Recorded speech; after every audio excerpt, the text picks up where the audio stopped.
ನಾನು ಬೆಂಗಳೂರಿಗೆ 77ನೇ ಇಸ್ವಿಗೆ ಬಂದೆ. ಬಂದವನಿಗೆ ಸಿನಿಮಾ ಹುಚ್ಚು. ಗಾಂಧಿನಗರದೆಲ್ಲ ಸುತ್ತಾಡ್ತಿದ್ದೆ. ಆಮೇಲೆ ಕೆಲವರಿಗೆ ನನ್ನ ಕಾರ್ಟೂನ್ ಬರೆದಿದ್ದು ಕಾರ್ಟೂನ್ಸ್ ಎಲ್ಲ ತೋರಿಸ್ತಿದ್ದೆ. ಅವರು ಇದೆಲ್ಲ ಇಲ್ಲೆಲ್ಲ ಆಗಲ್ಲ, ನೀವು ಯಾವ್ದಾದ್ರು ಪತ್ರಿಕೆ ಸೇರ್ಕೊಳ್ಳಿ ಅಂತಂದರು. ಆವಾಗ ನನಗೆ ಜನವಾಣಿ ಅಂತ ಒಂದು ಪತ್ರಿಕೆ ಎಮ್ ಡಿ ನಟರಾಜ್ ಅವ್ರದ್ದು, ಆ ಪತ್ರಿಕೆಯಲ್ಲಿ ಕೆಲಸ ಸಿಕ್ತು. ಅದು ಇನ್ನೂ ಶುರು ಆಗಿರಲಿಲ್ಲ. ಒಬ್ಬ ಕಾರ್ಟೂನಿಸ್ಟ್ ಅವಶ್ಯಕತೆ ಇತ್ತು ಅಲ್ಲಿ. ಹಾಗೆ ಸೇರಿಕೊಂಡೆ. ಅದು ನನ್ನ ಅದೃಷ್ಟಕ್ಕೆ ಗಾಂಧಿನಗರದಲ್ಲೇ ಇತ್ತು. ಅದು ಈ ಗಾಂಧಿನಗರದಲ್ಲಿ ಒಂದು ಪತ್ರಿಕೆ ಆಫೀಸ್ ಇದ್ದಾಗ ಏನಾಗುತ್ತೆ ಅಂದರೆ, ಈ ಸಿನಿಮಾದವರೆಲ್ಲ ಬರ್ತಾರೆ ಅಲ್ಲಿಗೆ ಪಬ್ಲಿಸಿಟಿಗೆ ಅದಕ್ಕಿಂತ. ಹಾಗೆ ನಾನು ಆ ಟೈಮಲ್ಲಿ ಅಪರಿಚಿತ ಸಿನಿಮಾ ನೋಡಿದೆ. 1978 ಅದು. ಅಪರಿಚಿತ ಸಿನಿಮಾ ನೋಡಿ ನನಗೊಂಥರ ರೋಮಾಂಚನ ಆಯಿತು. ಎಂಥ ಸಿನಿಮಾ ಇದು! ಆ ಕಾಲದಲ್ಲೆಲ್ಲ ಈ ಸಾಂಸಾರಿಕ ಚಿತ್ರಗಳೇ ಬರ್ತಾಯಿತ್ತು. ಸಸ್ಪೆನ್ಸ್ ಥ್ರಿಲ್ಲರ್ ಬರ್ತಿರ್ಲಿಲ್ಲ. ಇದೊಂದು ಸಸ್ಪೆನ್ಸ್ ಥ್ರಿಲ್ಲರು, ತುಂಬ ಚೆನ್ನಾಗಿತ್ತು. ಪಾತ್ರಗಳದ್ದೆಲ್ಲ ನೆನಪಲ್ಲಿ ಇರ್ತಿತ್ತು ನನಗೆ. ಮಾರನೇ ದಿನ ಆ ಚಿತ್ರದಲ್ಲಿ ಆ್ಯಕ್ಟ್ ಮಾಡಿದಂಥ ಕಟ್ಟಿಗೆ ರಾಚಯ್ಯ ಅಂತ ಪಾತ್ರ ಅದು. ಅವರು ನಮ್ಮ ಆಫೀಸಿಗೆ ಬಂದರು. ಬಂದಾಗ, ಸರ್ ನಿನ್ನೆ ತಾನೇ ನಿಮ್ಮನ್ನು ಅಪರಿಚಿತದಲ್ಲಿ ನೋಡಿದೆ, ಕಟ್ಟಿಗೆ ರಾಚಯ್ಯ ಪಾತ್ರದ ಅಂತ ನಕ್ಬಿಟ್ರು. ಸರ್ ನಿಮ್ಮ ಹೆಸರು? ಸರ್ ನನ್ನ ಹೆಸರು ಅರವಿಂದ್ ಅಂತ. ಯಾವ ಅರವಿಂದ್ ಗೊತ್ತಾ ನಿಮಗೆ? ಅನುಭವ ಅರವಿಂದ್ ಅಥವಾ ಶಂಕರನಾದ ಅರವಿಂದ್ ಅಂತ ಆಮೇಲೆ ಅವರಿಗೆ ಹೆಸರು ಬಂತು. ಆ ಅರವಿಂದ್ ಅವರು ಈ ನಮ್ಮ ಆಫೀಸಿಗೆ ಬಂದರು. ಅವ್ರ ಥರ ಒಂದೇ ಕೇಳಿದರು, ಸರ್ ನನಗೊಂದು ಹೆಲ್ಪ್ ಮಾಡಬೇಕು ನೀವು. ಏನು? ನನಗೆ ಕಾಶಿನಾಥ್ ಸರ್ನ ಮೀಟ್ ಮಾಡಿಸ್ಬೇಕು. ನಾನು ಅವರ ಫ್ಯಾನ್ ಆಗಿಬಿಟ್ಟೆ ಈ ಸಿನಿಮಾ ನೋಡಿ. ಆಯಿತು ಮಾಡೋಣ ಅಂತ. ಆವಾಗೆಲ್ಲ ಮೊಬೈಲ್ ಇರಲಿಲ್ಲ. ಅವರ ಮನೆ ಅಡ್ರೆಸ್ ತಗೊಂಡೆ. ಶ್ರೀನಗರದಲ್ಲಿ ಮನೆ ಇತ್ತು. ಮರುದಿವಸದಿಂದ ಅವರಿಗೆ ನಾನು ಕಾಟ ಕೊಡೋಕ್ಕೆ ಶುರು ಮಾಡಿದೆ. ಸರ್ ಯಾವಾಗ ಹೋಗೋಣ ಸರ್ ಕಾಶಿನಾಥ್ ಸರ್ ಮನೆಗೆ ಅಂತ. ಅವರು ಒಂದು ದಿವಸ ಪಾಪ ಕರ್ಕೊಂಡು ಹೋದರು. ಕಾಶಿನಾಥ್ ಸರ್ ಪರಿಚಯ ಮಾಡಿಕೊಟ್ರು. ಆವಾಗ ಕಾಶಿ ಸರ್ ಯಾವ ಸಿನಿಮಾನೂ ಮಾಡ್ತಿರಲಿಲ್ಲ. ಅಪರಿಚಿತ ಆದಮೇಲೆ ಅವರು ಹಿಂದಿಯಲ್ಲಿ ಬೇಷಕ್ ಅದನ್ನೇ ರೀಮೇಕ್ ಮಾಡ್ತಾಯಿದ್ರು. ಸೊ ಹೀಗಾಗಿ ಕನ್ನಡ ಸಿನಿಮಾ ಯಾವುದೋ ಮಾಡುವ ಪ್ಲ್ಯಾನ್ ಇರಲಿಲ್ಲ. ಬಟ್ ನನ್ನನ್ನು ಮಾತಾಡಿಸಿ, ಚೆನ್ನಾಗಿ ಮಾತಾಡಿಸಿ ಕಾಪಿ ಕೊಟ್ಟು ಕಳಿಸಿದ್ರು. ಇದಾಗಿ ಸ್ವಲ್ಪ ದಿವಸ ಆದಮೇಲೆ ಅದು ಹಾಗೇ ಇತ್ತು. ನಾನು ಕೆಲಸ ಮಾಡ್ತಾನೇ ಇದ್ದೆ. ಅದಾದಮೇಲೆ ನಾನು ಸಂಜೆವಾಣಿ ಪತ್ರಿಕೆ ಸೇರಿದೆ. ಸಂಜೆವಾಣಿ ಸೇರಿದ ಟೈಮಲ್ಲಿ ನನಗೆ ಸುಂದರನಾಥ್ ಸುವರ್ಣ ಅವರ ಪರಿಚಯ ಆಯಿತು. ಸುಂದರನಾಥ್ ಸುವರ್ಣ ಅವರು ಗಾಂಧಿನಗರಕ್ಕೆ ಬರ್ತಾನೆ ಇರ್ತಿದ್ರು. ಅವರು ಒಂದು ಬೇರೆ ಬೇರೆ ಸಿನಿಮಾಗಳು ಪ್ರಯತ್ನ ಮಾಡ್ತಾಯಿದ್ರು ಡೈರೆಕ್ಷನ್ ಮಾಡೋಕ್ಕೆ. ಅವರು ಛಾಯಾಗ್ರಾಹಕ, ಆದರೂ ನಿರ್ದೇಶನ ಮಾಡೋ ಒಂದು ಉತ್ಸಾಹದಲ್ಲಿದ್ದರು. ಅವರು ಪ್ರಯತ್ನಗಳು ಮಾಡ್ತಾಯಿದ್ರು. ಒಂದು ಸಲ ಏನಾಯಿತು, ಕಾಶಿ ಸರ್ ಅನುಭವ ಸಿನಿಮಾದ ತಯಾರಿಯಲ್ಲಿ ಮಾಡ್ತಾಯಿದ್ರು. ಸುಂದರನಾಥ್ ಸುವರ್ಣ ಅವರೇ ಅದಕ್ಕೆ ಛಾಯಾಗ್ರಹಣ. ಹೀಗೆ ಮಾತಾಡ್ತಾ ಸುವರ್ಣ ಅವರು, ನನ್ನ ಫ್ರೆಂಡ್ ಒಬ್ಬ ಇದ್ದಾನೆ ಮನೋಹರ್ ಅಂತ, ಈ ಹಾಡೆಲ್ಲ ಬರೀತಾನೆ, ಟ್ಯೂನೆಲ್ಲ ಮಾಡ್ತಾನೆ, ಅವನನ್ನು ಸ್ವಲ್ಪ ನಮ್ಮ ಈ ಸಿನಿಮಾಕ್ಕೆ ಬಳಸ್ಕೋಬೋದಲ್ಲ ಅಂತ. ಸರಿ ಕರ್ಕೊಂಬನ್ನಿ ಅಂತ. ಸೊ ಹೀಗೆ ಅನುಭವ ಸಿನಿಮಾದ ಕಂಪೋಸಿಂಗ್ ಟೈಮು ವುಡ್ಲ್ಯಾಂಡ್ಸ್ ಹೋಟ್ಲಲ್ಲಿ ನಾನು ಸಂಜೆವಾಣಿಯಲ್ಲಿದ್ದಾಗ ನನಗೆ ಹೇಳಿ ಕಳಿಸಿದರು. ಹೋದರೆ ಎಲ್ ವೈದ್ಯನಾಥನ್ ಅವರು ಎಲ್ಲ ಟ್ಯೂನ್ ಮಾಡ್ತಾನೆ ಇದ್ದರು. ಭಾಳ ಚೆನ್ನಾಗಿ ಇಂಪಾದ ಟ್ಯೂನ್ಸ್ ಮಾಡ್ತಾಯಿದ್ರು. ಕಾಶಿನಾಥ್ ಸರ್ ಕತೆ ಹೇಳಿದ್ರು ನನಗೆ, ಟ್ಯೂನಿಗೆಲ್ಲ ಬರಿತೀರಿ ಅನ್ರಿ ನೀವು ಅಂತ. ಸರ್ ಬರಿತೀನಿ ಸರ್, ನಾವು ಊರಲ್ಲಿರುವಾಗ ಎಷ್ಟೋ ನಾಟಕಗಳಿಗೆ ತಮಿಳು, ಹಿಂದಿ, ತೆಲುಗು ಹಾಡುಗಳಿಗೆಲ್ಲ ಡಮ್ಮಿ ಲೈನ್ಸು ಬರೆದ ಅಭ್ಯಾಸ ಇದೆ, ಮೀಟ್ರಿಗೆ ಬರಿತೀನಿ ಸರ್.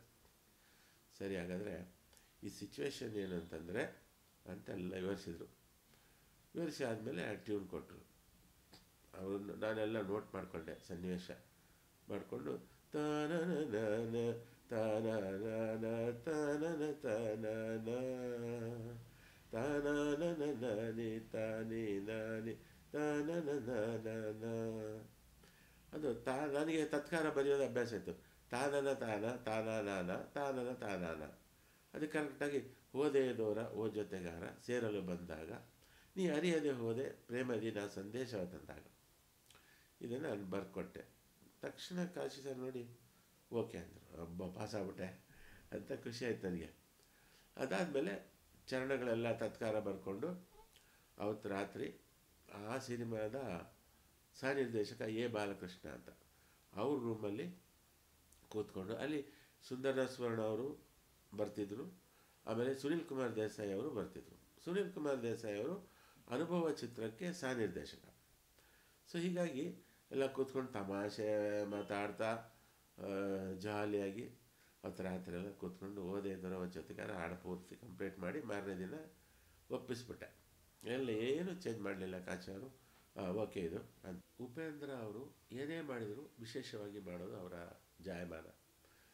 ಸಿನಿಮಾದಿಂದ ಅವರು ಟ್ರೆಂಡ್ ಚೇಂಜ್ ಮಾಡಿದ್ರು.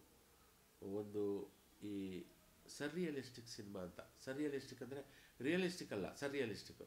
ನೀವು ಸರ್ರಿಯಲಿಸ್ಟಿಕ್ ಅಂತ ಗೂಗಲಲ್ಲಿ ಹೊಡೆದ್ರೆ ನಿಮಗೆ ತುಂಬ ವಿಶೇಷವಾದ ವಿಚಾರ ಅಂತ.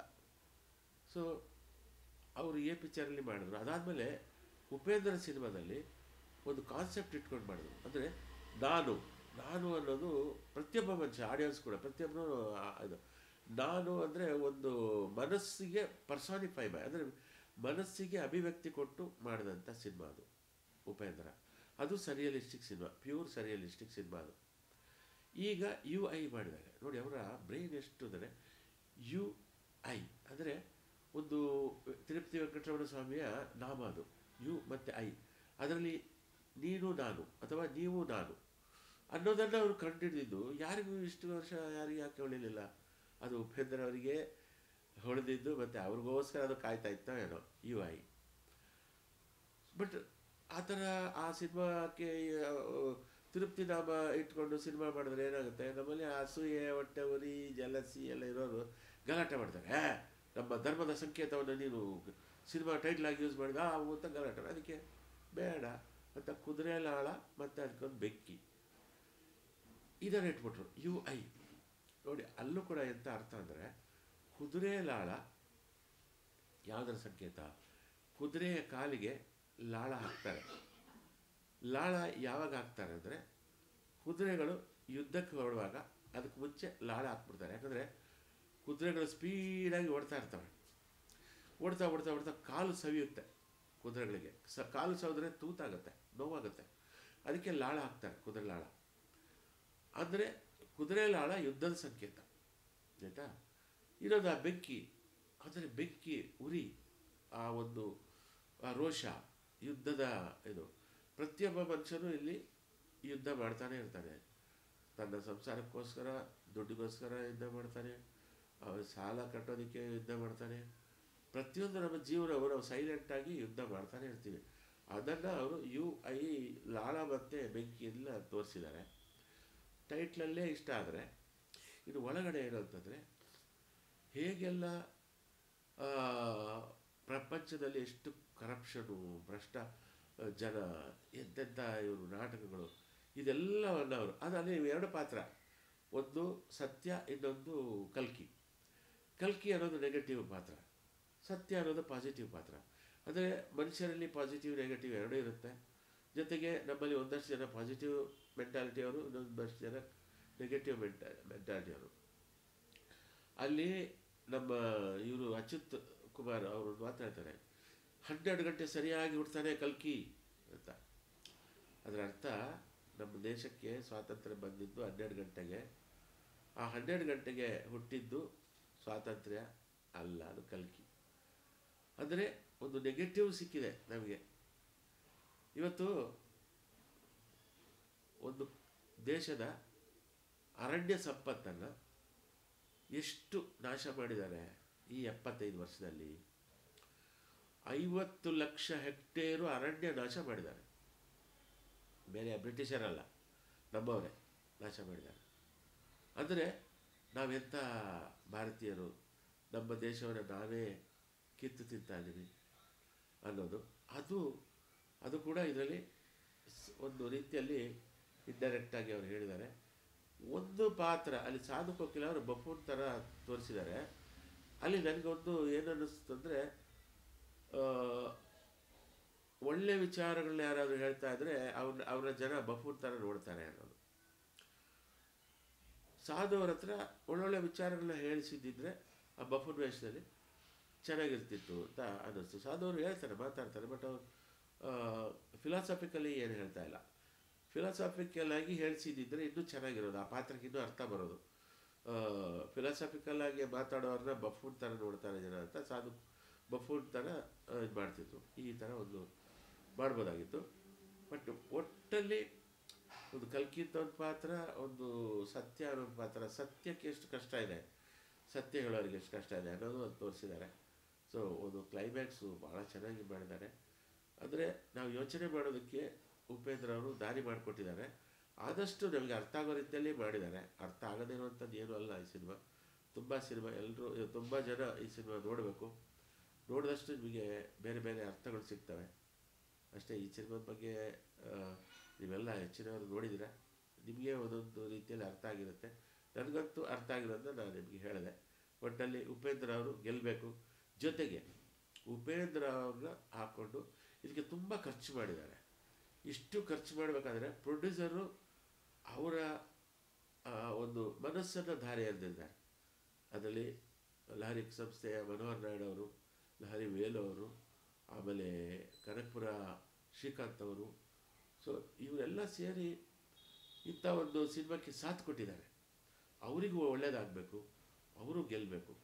ಇದು ನನ್ನ ಹಾರೈಕೆ. ಪ್ರೇಮಲೋಕ ಇಡೀ ಕನ್ನಡ ಚಿತ್ರರಂಗ ಅಷ್ಟೇ ಅಲ್ಲ, ಇಂಡಿಯಾದ ಚಿತ್ರರಂಗದ ಒಂದು ಟ್ರೆಂಡನ್ನೇ ಬದಲಾಯಿಸಿದಂಥ ಸಿನಿಮಾ. ಅದು ಮ್ಯೂಸಿಕಲ್ ಆಗಿರ್ಬೋದು, ಜೊತೆಗೆ ದೃಶ್ಯದಲ್ಲೂ ಕೂಡ.